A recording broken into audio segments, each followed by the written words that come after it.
बुआ को बुलाने ही वाले थे कि तब तक माचिस जल गई। अरे मेरे बहुत शातिर शातिर भाई हैं, किसी तीसरे की जरूरत नहीं पड़ती है घर में आग लगाने के लिए। पहला आग लगा रहा था और दूसरा कमरे को ठंडा कर रहा था। अब भाई राखी है, इनके अलग अलग बर्ताव तो देखने को मिलेंगे। मेरी चाचा की बेटी अपनी थाली सजा के लाई थी और मैंने अपनी थाली सजाई थी। मेरी बड़ी बहन ने कहा कि बड़ी मैं हूँ तो राखी बांधने की शुरुआत मुझसे की जाए। मैंने कहा ठीक है तुम ही कर लो। यहाँ ये चंपक लागल बन के बैठ चुका था। दूसरा नंबर मेरा था। मैंने कहा मैं राखी खरीद के लाई हूँ तो हाथ मरोड़ तड़ोड़ के दिखाऊंगी कि राखी मैंने कैसे खरीदी है।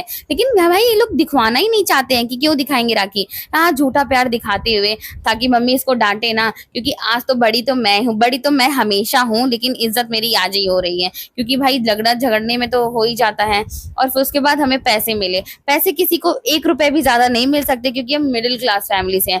5 रुपए भी किसी को ज्यादा मिल गए ना तो हम में झगड़ा हो जाएगा। मम्मी ये देख नहीं सकती तो बराबर बराबर बांटती है। पीछे से पैसे सरका रही थी। मम्मी को मैंने कहा कि तुम भी कैमरे में आ जाओ। ये सेलिब्रेशन हम लोगों को देता है जो कि हमें बहुत ही ज्यादा इमोशनल हो गई थी इस समय में। पता चला कि उधार मांग के लाया है, इसलिए जो कि ये झूठ बोल रहा था। ये चाहता था जो पैसे हमें मिले उसमें से 50-50 हमें मिले। यहाँ ये लोग खाना खाने बैठ जाते हैं, लेकिन अभी मेरी राखी सेलिब्रेशन यहाँ खत्म नहीं हुई थी। मैं चली जाती हूँ झंडा फहराते हुए अपने दूसरे राखी ब्रदर के पास। तो यहाँ ये लोग नहाए धुले ही नहीं थे, तो फिर मैं चली जाती हूँ अपने दूसरे चंटोरे भाई के पास, क्योंकि ये इतना चंट है ना लेकिन शांत स्वभाव का भी है, इतना प्यारा। आप इसकी स्माइल देख सकते हैं, बेचारे के चेहरे से पता ही नहीं चलेगा कि ये कितना शातिर है।